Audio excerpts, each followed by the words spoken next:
از نیروی انتظامی عزیز یه مهمان داریم، یه مهمان خوب، خوشتیپ، جوون، آقای معین رنجبر. آقا معین خیلی خوش اومدین. سلام علیکم. علیکم السلام. قبول باشه نماز روزهاتون. باشید. همچنین عرض سلام و ادب و احترام دارم خدمت حضار محترم، اساتید عزیز. در خدمتتون هستم. زنده باشید. با تلاوت شما شروع کنیم. بفهم. بسم الله. یه صلوات سلامتی همه اون کسانی که به مردم خدمت میکنن بفرستیم.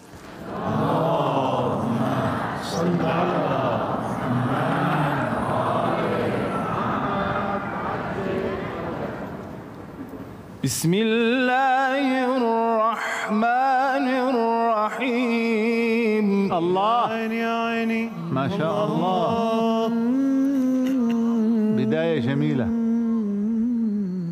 واذكروا نعمة الله عليكم وميثاقه الذي واثقكم به إذ قلتم سمعنا وأطعنا. يا عيني يا سلام، سلم.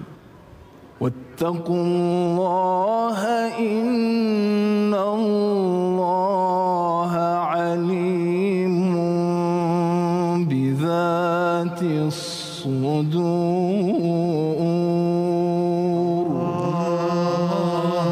جل الصانع. يا أيها الذين آمنوا كونوا قوامين لله شهداء بالقسط. الله الله الله يا عيني يا حنون. الله الله الله الله. نعم. ولا يجرمنكم شنآن قوم على ألا تعدلوا اعدلوا هو أقرب للتقوى واتقوا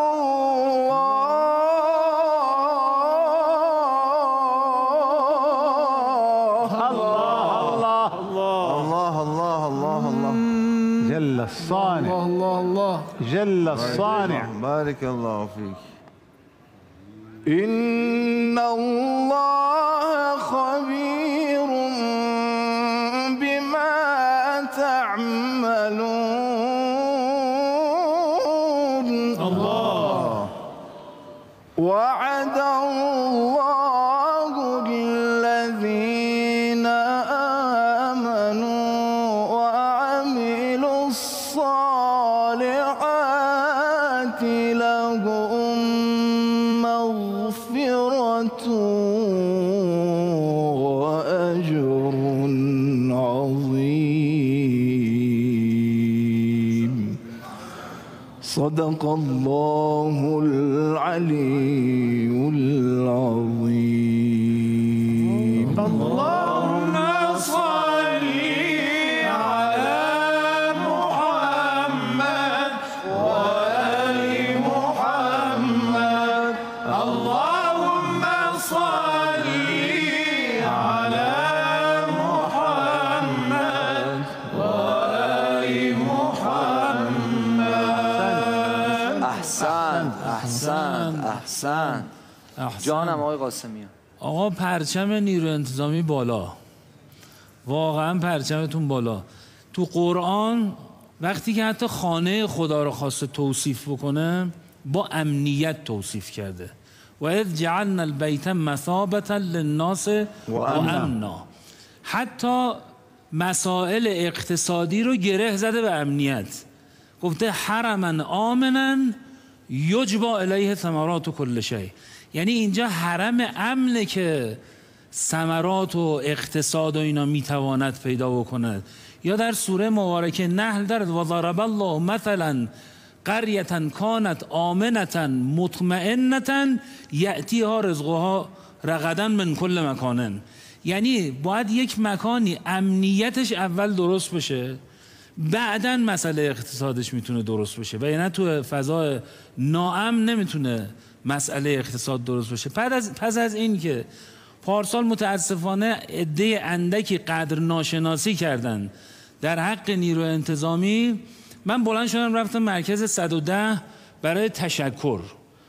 آقا حک من افتاد، یعنی تعجب کردم از این که این بندگان خدا، آیا آرسا یه جایی بود مرکز 110 در 50 و چند سرفصل داشتن اینا مسائل امنیتی رو حل میکردن، و اینجاست که امنیت به تعبیر روایت نعمتان مجهولتان، دو نعمت هست که واقعا تا آدم نداره قدرشو نمیدونه، از صحت و الامان.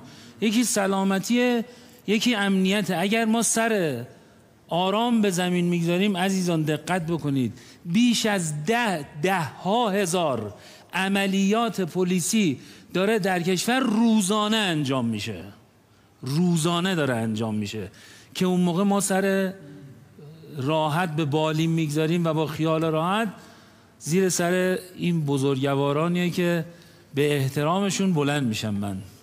ما هم و همه میخوایم که به احترام این عزیزان بلند شیم. زنده باشین. زنده باشید. آقا همینطوری که ایستادیم فهمیدن که پرچم نیروی انتظامی بالاست. همیشه بالاست، اما یه پرچم جدید دیدم برافراشته با همون جذب نیروهای خوب قرآنی کشور به نیروی انتظامی.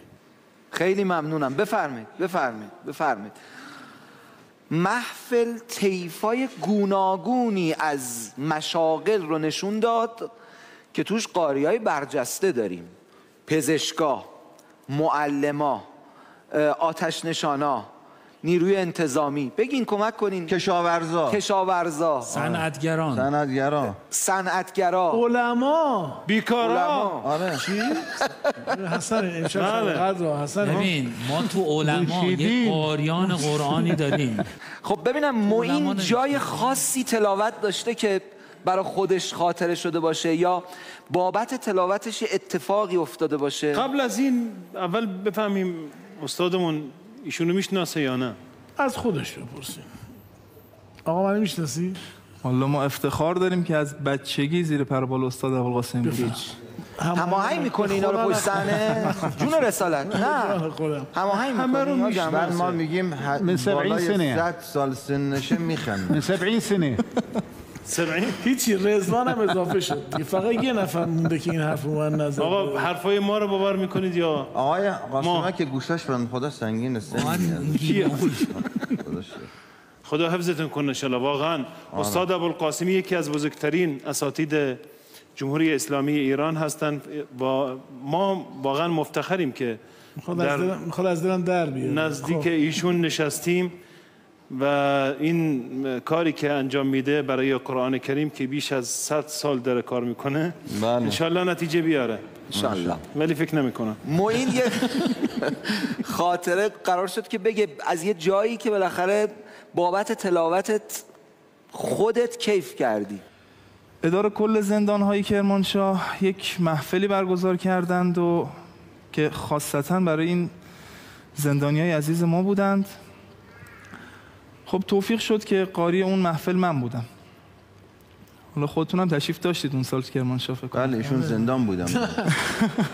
آقا من داور بودم اون سال. بله ما قسمت شد و تلاوت رو به من دادند. شرکت کننده ها همه زندانی هن دیگه ها؟ شرکت کنندگان اون نه سوال بعدیش مهمه. مستمعین اون محفل بله همه زندانی بودن. خب داورا چی؟ آره اونایی که جرمشون بالاست داورن. بله ادامه بدید بفرم. بله عرض می‌کردم که اداره زندان ها محفل گرفتن برای زندانی ها و قرائت رو به من دادند. خیلی جالب بود که حالا در طول این تلاوت مستمعینی که اونجا حضور داشتند واقعا متأثر بودند از کاری که کرده بودند. حالا من پشیمونی رو به جرئت میگم تو چشماشون میدیدم، چون بعضا من میدیدم در طول تلاوت حتی با حق حق گریه میکردند، خیلی دل شکسته بودند. حالا یادت چی خوندی اونجا معین؟ والا آیات سوره قیامه بود یکی دو آیه برامون میخونی؟ چشم. کوتاه. بسم الله الرحمن الرحیم. یا سلام. حلو جميل. لا اقسم بیوم القیامة ولا اقسم بالنفس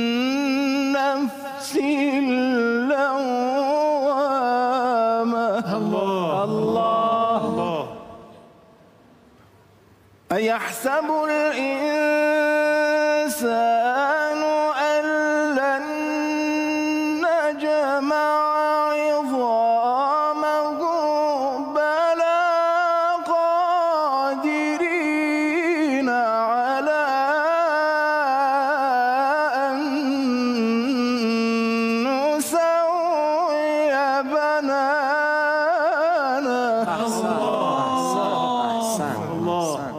ما شاء الله ما شاء الله. احسنت. خب چه اتفاقی افتاد بعد از تلاوتت؟ خیلی آره سالت عزیز، خیلی از همین نفرات شاید به جرئت بگم سالیان سال بود که خانواده‌هاشون رو شاید ندیده بودند. گذشت و این محفل ما به اتمام رسید. وقتی که داشتیم خارج می شدیم از این حسینیه، حالا خب این حسینیه هم از قبلشون که اوائل ماه محرم بود و سیاه پوش کرده بودن حسینیه رو، بالا پرچم زده بودن، یه مقدار حال روحی روانیشون واقعا عوض شده بود. محفل تموم شد و من دیگه وقت خروج از اون محفل، یه بنده خدایی شاید بگم دور و بر 50-60 سال سنشون بود، از پشت سر اومدند و که استاد یه لحظه میتونید وایسید؟ گفتم در خدمتم. گفتن یه کار کوچیک باهاتون داشتم. گفتم بفرمایید.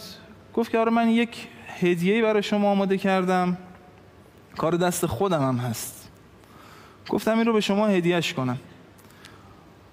حالا هدیه رو به ما دادند و یکی از رفقاشون هم که کنارش بود گفت استاد تازه این در طول این مدتی که جرم خودش رو داشت متحمل می شده توی اداره زندان ها و قول معروف در بحث این گذروندن این دوره محکومیتشون بودند، مثل اینکه قرآن هم حفظ کردند. اینجوری میگفتند، گفتن که این مدتی که اینجا بودن قرآن هم حافظ شدن ایشون. آره هدیه رو به بنده دادن و فقط گفت که آقا من اینو به شما میدم، یک زحمت بکشید فقط منو دعام کنید. حالا با گریه هم داشتیم مطلب به من میگفت. هدیه رو به من دادن و حالا من این هدیه رو همراه خودم آوردم به مجلس. آوردی؟ بله بله. ببینیمش. به به چقدر زیباست. به به. بگی رو به جمعیت، بگی رو به دوربین. کار دست خودشون بوده این. به به. خب حالا من انشالله میگم اگر این برنامه رو دارن میبینن ایشون، اول اینکه از همین راه دور من سلام عرض میکنم خدمتشون. انشالله که میبینن. انشالله. و خیلی دوست دارم زیارتشون کنم فقط. خب حالا این هدیه یه بهانه شد. من برای همتتون یه یا علی میخوام شب قدریه این تابلو رو به همت عالی اینجا همینجا به ذهنم رسید. این هدیه رو به من میدی؟ بله. این تابلو رو به همت عالی بفروشم برای آزادی زندانیا. کی چراغ اول رو روشن میکنه؟ 10 میلیون. حسنین 10 میلیون. دم شما گرم. 10 میلیون. دم شما گرم. خدا به سفرت برکت بده. این 20 میلیون. نشون بدم پدر بزرگم 11 میلیون. 31 میلیون. 41 میلیون. 41 میلیون. 10. 51 میلیون. آفرین. دم شما گرم. دم شما گرم. 5 میلیون تصویر بردار کرین. باریکلا باریکلا. دمت گرم. دمت گرم. 56 میلیون. 12 تا بچه‌های اتاق فرمان. 56 و 12 68 میلیون. 1 میلیون. 69 میلیون. 2 میلیون. 71 میلیون. ایشون هم 1 تومن. 72 میلیون. 73 میلیون. 74 میلیون. 75 میلیون. 77 میلیون. خیلی ها هستن اینجا. 1 میلیون. 78 میلیون. تصویرها رو بچه‌ها دارن میگیرن ها. اینجا پر 1 میلیونیه. 1 میلیون. 79 میلیون. 80 میلیون، 81، 5 میلیون، 86. آقا رسالت 1 میلیونیا وایسن 86 نیستن، 87، 88، 89، 90 میلیون، 91 میلیون، 92 میلیون، 93 میلیون، 5 میلیون، 1 میلیون، 94 میلیون، 95 میلیون، 96 میلیون، 97، 98. صدا بردارمون 5 میلیون، 103 میلیون، 5 میلیون، اینجام هست 103. دو تا 5 میلیون یعنی یه دونه 5 میلیون، 108 میلیون. چقدر؟ 1 میلیون. به پیشگاه امیرالمومنین یه صلوات بفرستین، رسیدیم به 110 میلیون. صلی الله علی محمد. مادر چقدر؟ 1 میلیون، 111، 112، 113، 114، 115، 116. 3 میلیون از تو واحد سیار، 119، 120، 121. این پسر کوچولو، این پسر کوچولو اینجا 122. الهی قربونت برم. 123، 124. لطفاً دقیق بگین چون درا رو بستن اینجا. تصویر همه داره ثبت میشه. 124، 126، 126، 126. 1 میلیون، یه بچه 5 میلیون، یه بچه 126، این وسط یه بچه 6 و 5 11، 131، 132، 133. خانوم استاد رضوان 133، 134، 134 میلیون. ما از طرف برنامه محفل این 134 میلیون رو میرسونیم به 150 میلیون. 155، 156، 157، 158، 159، 160، 160. اون آخر 161. آره این عددش از کجا فهمیدی؟ 161، 162، 163. اون پسر اون گوشه، 164. اون گوشه آقا رسال 165، 166. آقا با این مبلغ ما رو هم میتونی آقا خط آخر 10 تومن منو کم کن. همسرم با خواهرش جمع شد 10 تومن. همسر شما با خواهرانشون چقدر؟ 2 تا 3 تا 3 تاش بود. ماشاءالله ماشاءالله. یعنی 6 میلیون، نه 3 میلیون 3 میلیون، 169، 169، 170. بقیهش رو هم میسپریم به شما. 170 میلیون دست به نقد همینجا این شب قدریه جمع کردیم برای اینکه نشون بدن مردم هنوز پای کار خیر هستن. از معین خیلی ممنونم برای اینکه این هدیه رو آورد و بسم الله در لحظه این اتفاق افتاد. بخونم. وَإِن يَكَادُ الَّذِينَ كَفَرُوا لَيُزْلِقُونَكَ بِأَبْصَارِهِمْ لَمَّا سَمِعُوا الذِّكْرَ وَيَقُولُونَ إِنَّهُ لَمَجْنُونَ.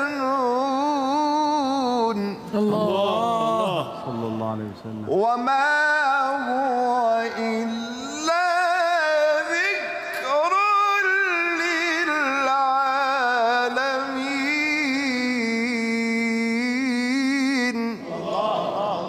معین جان خیلی ازت سلامت ممنونم. باشید.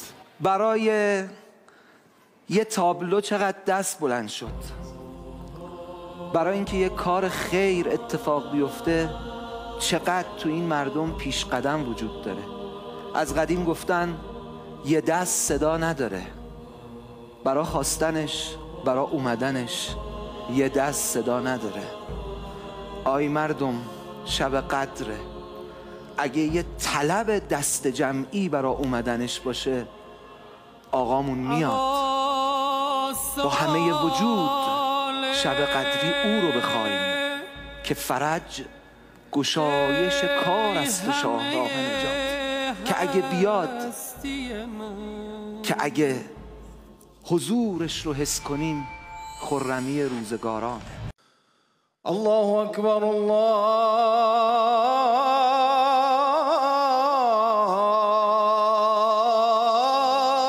أكبر. الله أكبر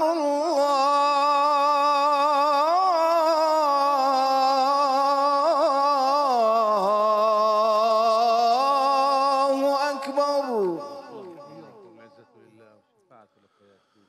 أشهد أن لا إله إلا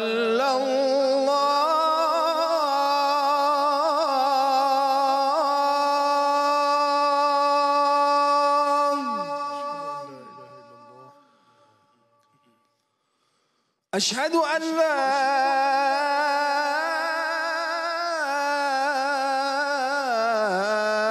إله إلا الله.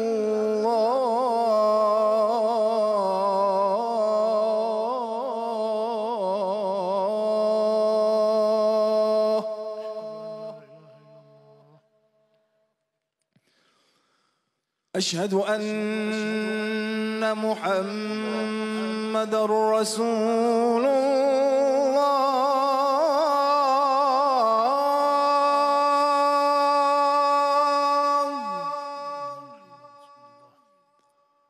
أشهد أن محمد رسول الله.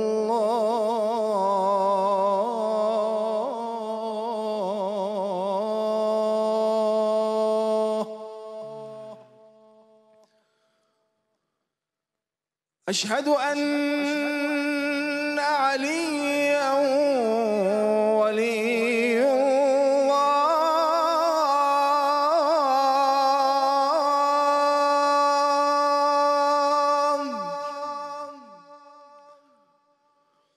أشهد أن عليا حجة الله.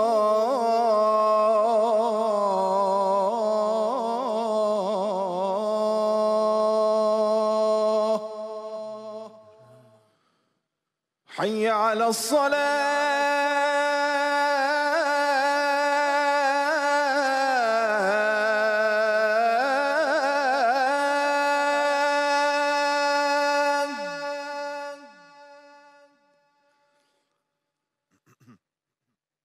حي على الصلاة.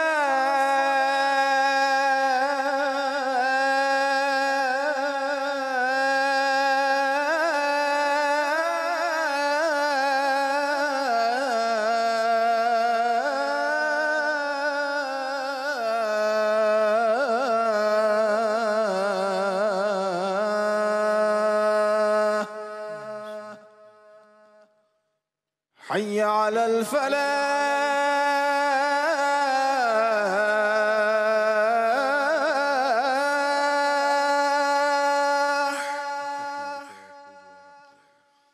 حي على الفلاح.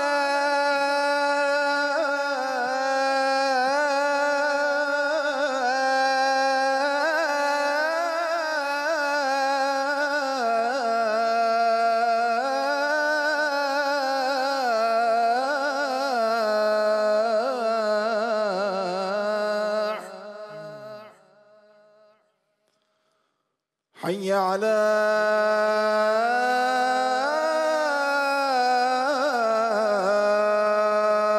خير العمل. حي على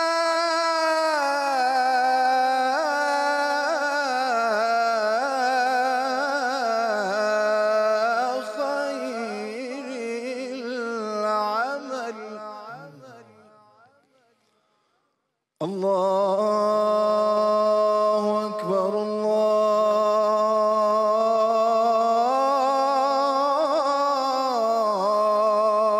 الله أكبر.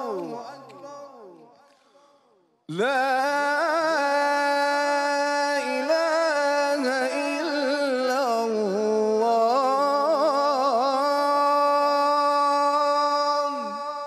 لا